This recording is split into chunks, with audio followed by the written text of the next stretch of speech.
In today's video, we take a look at a man who refuses to pay for the wedding and does not marry his fiancée after she refuses to sign the prenup. And this man here, who is financially conscious enough to know that men should not spend a lot on these dates. What is a good amount of money to spend on a first date? I gotta spend a minimum $300 to be with them. I'm like, 300 what? $300. American dollars? Dollars. Please. On who? On the first date? Yo, Chad. For what? This is High value? you got money? I think high value is based on stream of income, revenue, but I am extremely cheap and financially conscious, so I don't consider myself a high value man. And you have a lot of money. Yes. Yes, and I'm gonna save it, which is why a $300 date ain't never happening. Because what am I paying for actually? If I'm at wit's end and I need help and I'm with you and you need a $300 date, can she save me? Can she help me?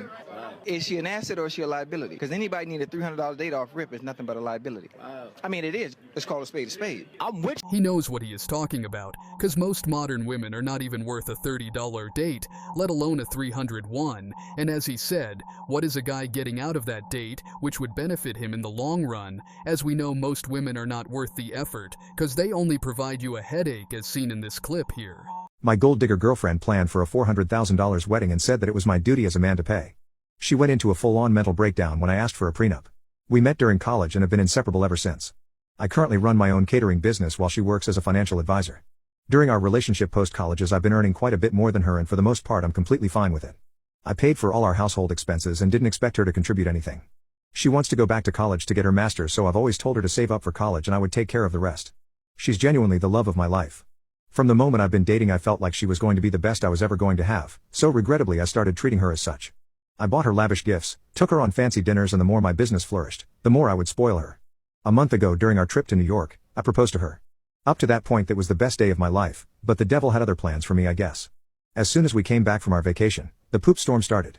She started looking for venues and took charge of planning our wedding.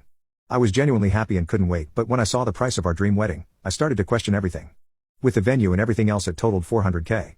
I initially thought she would pay for a chunk of it since she had massive savings by now, but when I asked her, she told me it was my duty as a man to pay for the wedding. We got into a huge argument that evening and I went to stay at my parents' house. I told them everything. I know I earn well, but there was no way I was spending half a mother-in-law on a wedding. My parents were on my side and told me that their friend who plans weddings would give me an offer for a much cheaper wedding. In the meantime, I should ask my fiancé for a prenup. They told me they always had suspicious of her being with me because of money. They never told me, since in their words their precious boy was so happy and it wasn't their place to tell me how to spend my money. I called her that same evening and told her that I was getting someone else to plan our wedding. She initially seemed hesitant but later relented and agreed, and then apologized for planning such an outlandish wedding. I went home the next day and dropped the second bomb on her. I wanted a prenup. At this, she wasn't so easily defeated. She went into a full-on mental breakdown, calling me emotionally abusive and a manipulative a whole. I clearly told her that I have been paying for everything and as a result, she has a lot of savings. I told her that her refusal was a deal breaker for me. I told her that I was blindsided by her behavior all these years because I genuinely loved her to death. She then told me that I earned much more than her and it was unfair for me to deny her any part of it as my wife. I just called her gold digger and to get out of my house. She's currently staying with her parents. Her mother has been blowing up my phone, telling me that I shouldn't have proposed something so selfish to her and that calling her a gold digger really hurt her feelings. She then demanded an apology from me. I haven't bothered responding. To me, this whole situation is insane. Don't get me wrong, I still love my fiancée to death, but this whole sage really opened my eyes to how spoiled and entitled I made her. What is the most toxic thing you've done in a relationship? Oh, we could easily answer Yeah, that. I can answer that. Ran him over with my car. I beg your pardon? You actually ran him over? Drove into him. No, we really argued, and I'd basically gone on his laptop and found every girl in London. I got in my car, he stood around my car and was like, don't go, so I just drove into him. Fair enough. Sounds like he deserved it. Yeah, ran him over. That's like really fucking weird, Chloe. You fucking cheated when we weren't together. Still. Because he will tell you that he never made me his girlfriend. He fucking deserved it. I should have hit him harder. Oh, you crazy! So a woman can publicly admit that he intentionally hit a man with her car and there are no consequences, and then you get the women sitting across from her who say that he deserved it and she should have ran him over, and when you get across such clips, you really start to question as to what is the point of dating. Still, you get some men who are emotional fools, as seen in this clip here. So I just left the restaurant after waiting 30 minutes for a date to show up, and apparently I got stood up. I'm trying to do everything right to be a gentleman. I brought flowers. trying to get to know what she likes, what she doesn't like. I made plans. I picked the restaurant, the day, and the time. I'm just looking for my person. I mean, I want to be somebody's husband someday, father. I'm trying to do everything that's right, and I just get stood up. Like my feelings didn't even... It is her loss that she is not going to meet a great guy like you, but you should practice to be a little more stoic. As it seems in a few seconds you might just cry, and for men, crying is not an option. No one cares about a man's tears. A man is only valuable to this world if he provides something valuable in return, as seen in this clip here. What is the age range? 35, 45. 35, 45. Good. We're excluding married men. We don't care what race, or is there a particular race? No. We don't care what race. No. So we're going to pick any race. What is the minimum height? Remember your friends. Don't lie. This is the one where everybody, all the girls are grimacing.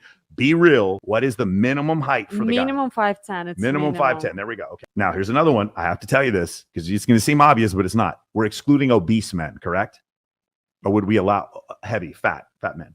No. No fat men. No. Okay. Like, let's be honest, guy. Who wants to date a fat man? Okay, but he's got to be 5'10", right? Yeah. And he's between the age of 35 and 45, and he's not obese, right? Ready? Here's another one. Minimum income. See, look at the look on her face. It's so great. That's a difficult question. Yeah. 100K. 100K. Yeah. So we're talking about a man who is 35 to 45. He's not married. We're excluding anyone under 5'10", excluding obese men, and we're excluding men that make under $100,000 a year. So my question for you is, what percentage of men in the United States do you think that is? 40%? 40% of men? Yeah. Less than 1% of men. It's Seriously? less than 1%. Yeah. Yeah. my So let's God. go through the problems that you had here. Why? What's the problem with all the dimensions? So when you said not married and not obese, you excluded almost all men. Yeah. Like 40 something, what percentage? 75% of Americans are obese. You know, you're talking to me. I live in Hollywood. Everyone handsome. Mhm. It's so hard. Yeah, to right. So, but judge. you thought Yeah. 40% of men. But Now, it's ready? crazy. Let's keep going. Ready? Okay. So when you say not married, you're actually excluding a ton of men. And guess what? The good-looking men who are fit and make a lot of money, guess what they all are? They're married.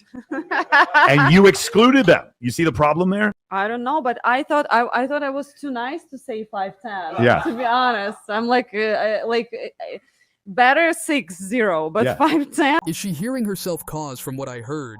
She wants to marry a rich, tall guy who is in his prime both physically and financially, and then she proceeds to say that she was just being too nice, when she in return is about to hit the wall, and a man of that stature won't even look at her once when it comes to relationships. Have you ever been in love? Yes, I have been in love before. When I was in love before, I just wanted to be with them all the time. But then I slowly came out of love. And that was a very weird thing to come out of love, because you still love them, but you don't.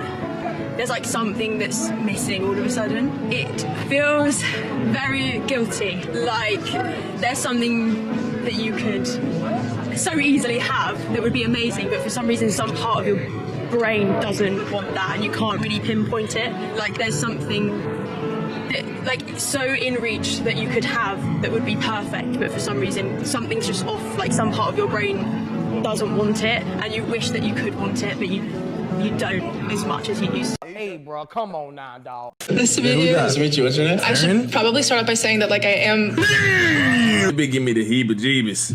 hard of hearing, so No, you're good. yeah, I haven't seen it in a while, but yeah, I like The Office. Yeah. Of course you do. No, I'm just like, Why did you bet in me? Why did you? Like, I don't feel like we match, you know what I mean? That's okay. Yeah, I can't see agree. myself walking, like, down the street with you. Damn.